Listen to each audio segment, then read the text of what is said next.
Welcome to another episode of Rectec Reels. I'm Henna, Commercial Success Manager at Rectec, and joining me today is Dale from Quadzu, and we're going to be talking about candidate engagement. So Dale, if you want to introduce yourself. Yeah, I'm Dale Parry. I'm the Chief Exec at Quadzu. We have built an all-encompassing ATS CRM system that covers everything essentially from sales right the way through to pay and bill on the back end. And we've tried to include as many functions as possible that I think agencies and recruiters use. Pulling from different sources, we've tried to consolidate into a single platform to make things easier for people to use, because there's lots of things to do. Yeah. Absolutely. And what a great product it is. So Dale, obviously you are very much an expert when it comes to the recruitment sector and all things recruitment related. So as somebody who's been in the industry for a while and is kind of, I suppose, on the front line through lack of a better term every day, what are common mistakes that you're seeing that recruiters are making when it comes to actually engaging with candidates? Yeah, I think there's a lot of stuff around a blanket approach. I think that we tend to have a one-size-fits-all type of approach, and in certain circumstances, I understand why that's required. There is obviously a lack of available resource talent for certain positions and wherever.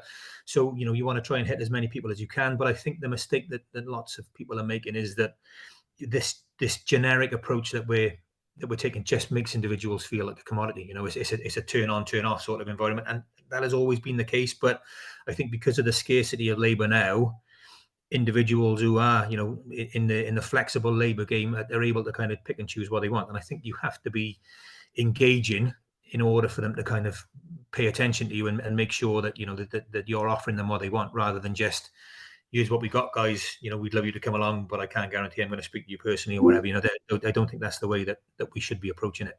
Yeah, absolutely. And one of the biggest downfalls I've seen, especially in my recruitment career, is making candidates feel like a commodity in some shape or form. And we've got to remember, actually, these candidates are probably not just speaking to us. They're probably speaking to other agencies. And if another agency is personalizing that experience, actually taking the time to make them not feel like a commodity, who are they going to go for, right? Looking for a job is hard. We've got to make them know that we're their partner in this as well.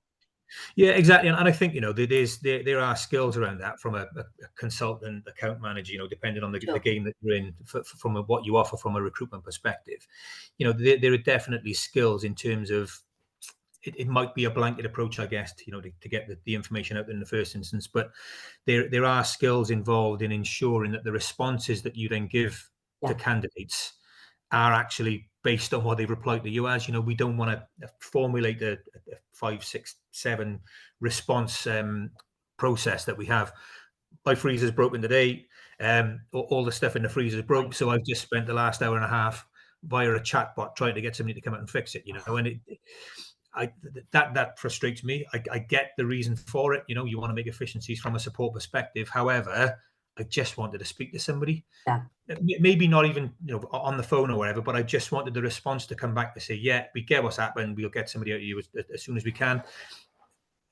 We need, I think, to ensure from an effective communication perspective that the stuff that goes back to a worker who's taken the time to reply, it actually shows that we've actually listened to what that applicant is after, and I think there are skills in that. I'm a technology provider. We can't give that. You can build in AI bits and pieces and whatever else, but people know when it's a real guy or girl on the other end of the phone, and I think that there is a definite skill and a definite need, really, for people to be able to go back and say, yeah, I hear what you're saying, and because of that, here's what we're going to suggest, or this is how we're going to progress, or whatever. Yeah, absolutely. And it's when things go wrong, not necessarily when things go wrong, but when there's a bit of a sticky situation, like your freezer breaking, or in my case, my freezer door literally came off. I don't know what it is about freezers at the moment, but they seem to be going bust. But either way, when it's a situation like that, like it's already stressful, like you don't go and ask for help to say thanks, like you might give a bit of feedback, but it's usually not a great situation. So you want to feel supported. And actually, with the increase in available technology to these customer service providers or recruiters, whoever it is, it's very easy to get that wrong, and that ruins that user experience. And ultimately, we want repeat business. We want people to come back to us. And why would they if we're not giving them that experience? So just on that then, what impact are you seeing that that is having on the overall candidate experience?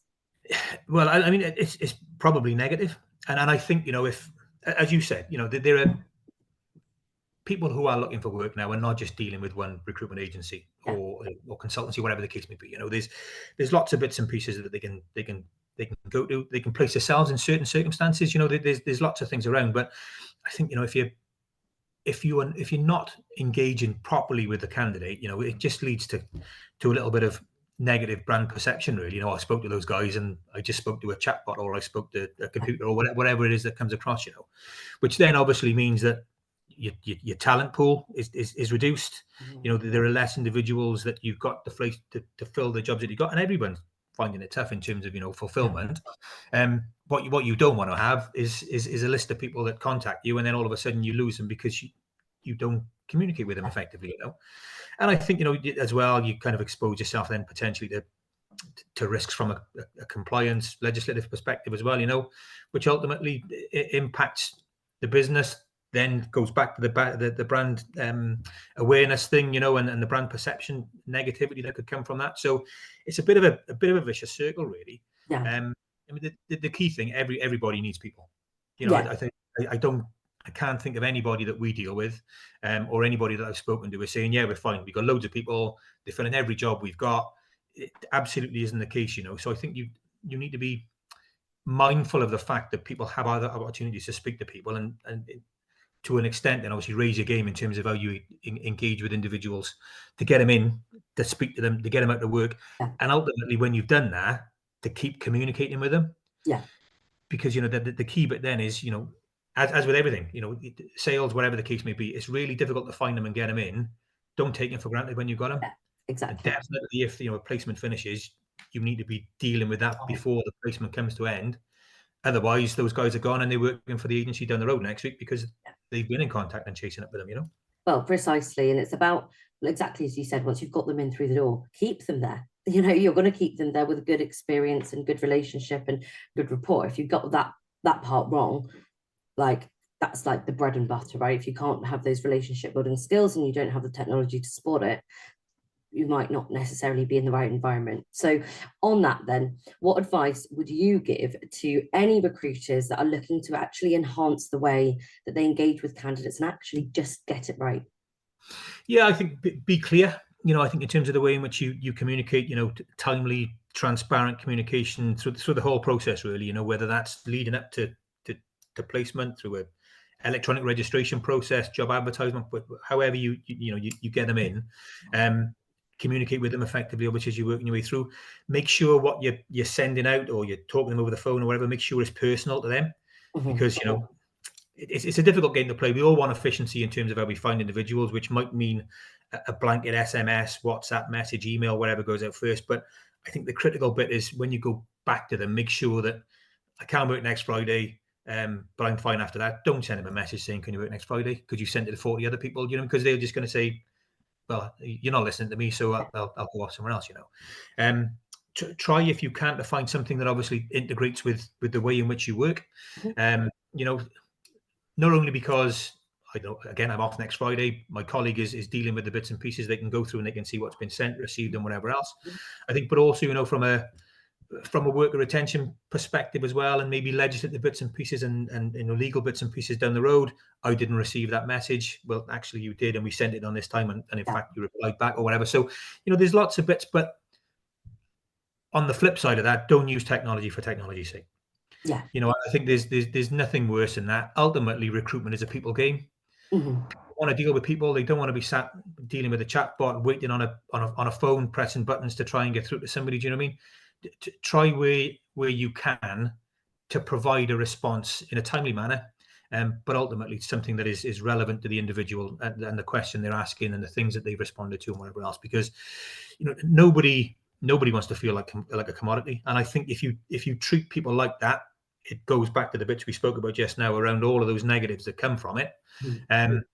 If your communication is good, if you engage with your candidates effectively, then your perception goes up. They're more likely to kind of come and register with you. They're more likely to pass your information on to others as well. Yeah. So again, we've got a vicious circle of things going wrong from a negative perspective. There are some bits and pieces that are cyclical in terms of the positive bits as well, you know. And it is time consuming, but like I said, it's the game we're in. So, you know, if you want to get the results, you've got to put the time in, you know. Exactly. And that's the difficulty, right? I think where there is so much recruitment technology available to recruiters now, we forget that ultimately we are people selling people to people. You can't do that with technology. Obviously it can help the process, but just getting new tech when things aren't working, you're just putting a plaster over the problem. You're not actually like assessing what the issue is. Okay, is it keeping candidates engaged? We need to have more face time with them then perhaps. But like not getting a new candidate engagement system that's going to help that, you need to really assess what's going on inside your ecosystem, inside your workflows, and then start looking at what goes from there. So actually that really nicely segues me into the kind of final part. So if you are in the market for a new applicant tracking system or recruitment CRM, then do take advantage of our unique fee-free comparison tool, Rectec Compare. Or if you're looking to build out your tech stack and you've kind of assessed your workflows, you've spotted some gaps and you need some complementary tech, then definitely be sure to check out our tech marketplace at rectec.io. But thanks so much, Dale, for joining me today, and I look forward to catching up with you soon. Yeah, cheers. See you soon.